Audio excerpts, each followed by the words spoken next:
A key question on everyone's mind right now is, should you buy real estate in 2025 or should you keep waiting? The Fed has cut rates multiple times, the first since they started raising interest rates during the pandemic.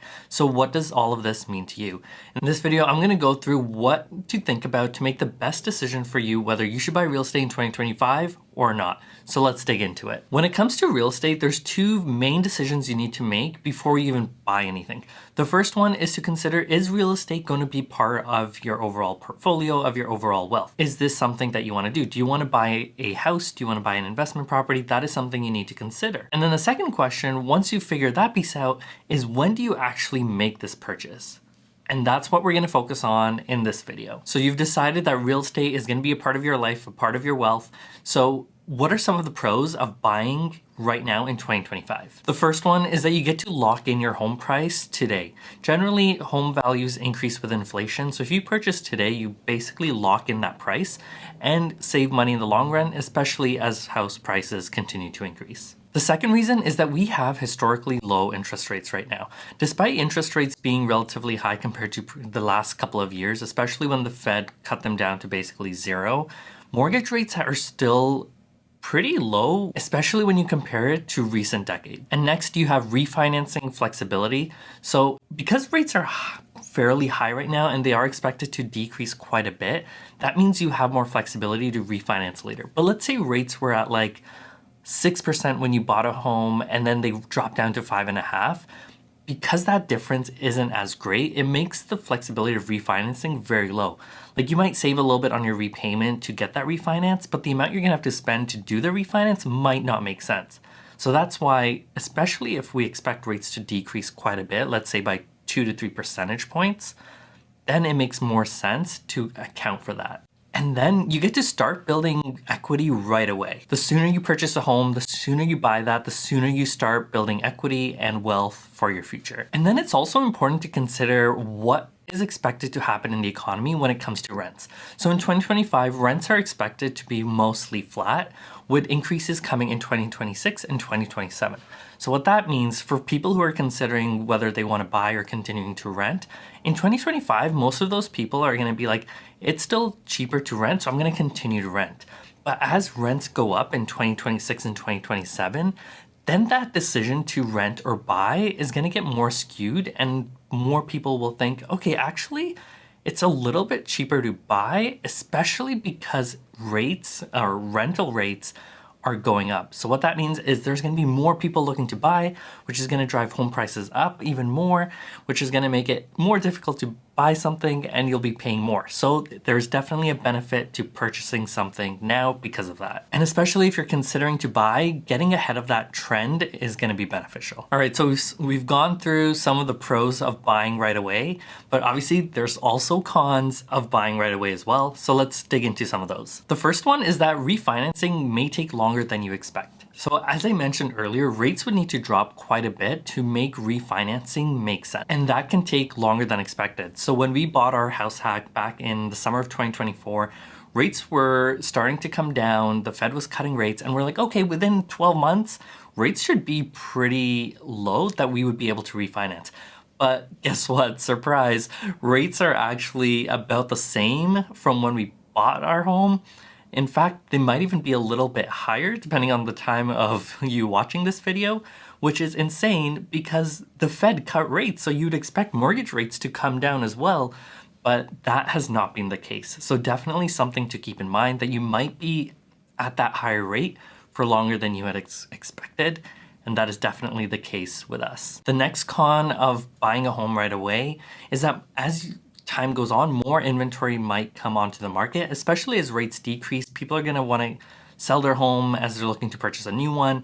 So you would have more options available to get that home that you really want, versus buying right now, you might be limited to fewer options. And then the third one is that home prices could always come down. You never know what's going to happen with home prices in the near term. They could go up, they could go down, but maybe in the next couple of months they might actually go down. So you buy something and then the home price goes down and you could have saved some money.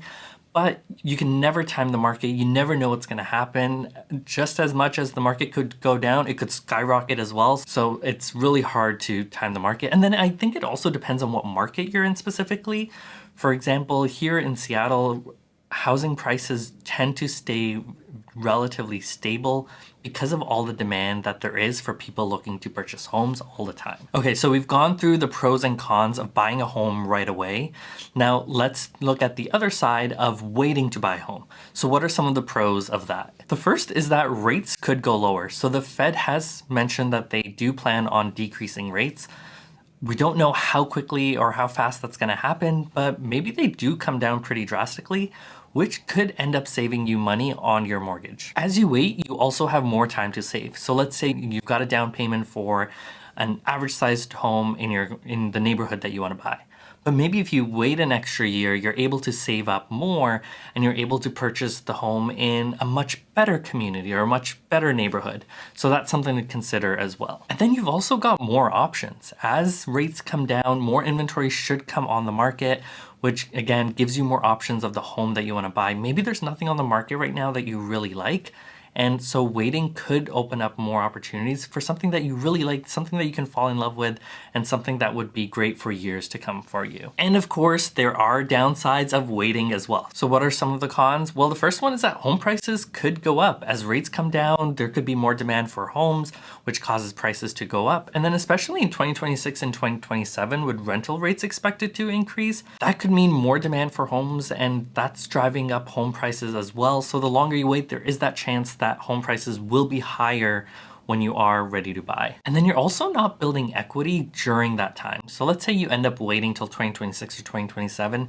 That's another year or two where you're renting and not building equity, building your financial future. And then again, coming back to market timing, if you're trying to time the market and that's why you're waiting, that's extremely difficult. Yes, you might save a little bit in the near term if you think interest rates are going to come down. But at the same time, as I mentioned before, if everyone figures out together that rates are coming down, they might get into the market right away and drive prices up. That actually happened at the beginning of 2024 when rates were expected to come down very drastically and everyone got into the market right at the beginning of 2024. And we were expecting that it would be a huge run up and prices would skyrocket, but thankfully that only lasted for a few months and then things came back to normal when people realized that rates weren't going to come down as quickly as they thought. But again, let's say in 2026 or sooner, there's some word that rates are going to come down now faster than we had previously anticipated and everyone gets back into the market. That can be a very scary time to purchase a home. So if the market is slow right now where you are, that might be a great opportunity. You don't want to be waiting. Again, timing the market is very difficult. So we've gone through the pros and cons of buying something in 2025 versus waiting for later. But more important than all of that is actually your personal situation that you need to consider if you're ready to purchase a home. So here are some of the things to think about. Do you have job security? Are you in a field or industry where you feel that you're not worried about layoffs? Especially over the past couple of months, there's been a lot of layoffs in tech. So that can definitely be scary, especially if you're about to sign up for a big purchase like a home where you're going to sign for a mortgage and you'll have that big monthly payment. So if there's any worry that you might get laid off, you might want to wait until you have more job security or you feel a little bit better. Especially maybe you just started a job and you're not even past the probation period. Maybe in that situation, you might want to wait a little bit longer. And then you've got to think about, are you financially ready? Are your credit scores where you need them to be? Are your savings where you want them to be? How do you feel about your long-term financial goals? At the end of the day, a home purchase is a very big purchase and you want to make sure that you're not stretching yourself financially when making this investment. And then there's also, do you have plans for a home? Are you looking to house hack so that it's an investment as well? Are you hoping to start a family soon and so you need that bigger space? Or are you just tired of moving around renting places and you want more of that stability now? Those are things to consider as well. And then I think this one's really important and it comes back to like those two questions that I was asking at the beginning of this video. Is real estate part of your life plan? And what I mean by that is not everyone needs to own a home. Maybe you're comfortable renting. Maybe you don't want to purchase a home. You don't want the hassle or the headache. You want to just invest in stocks, and that's okay too. There's a lot of societal pressure I find with having a home, and it's almost like part of the American dream that you've purchased a home, you're starting a family. And so there can be a lot of pressure behind it, but I think it's really important to think about, why are you really purchasing this home? Is it because you believe in real estate as an investment vehicle? Or do you want that stability? Or are there other reasons?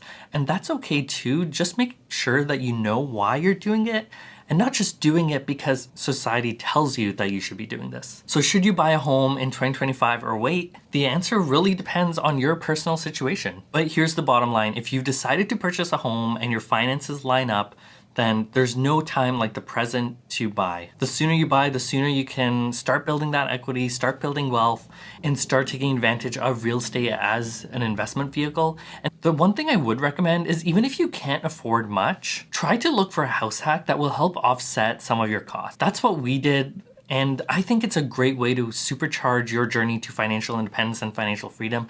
Comment below if you want me to do a more detailed video of how we approached our house hack, what the numbers are like, what the goals are, what the outcome is, the criteria we looked at for making this investment.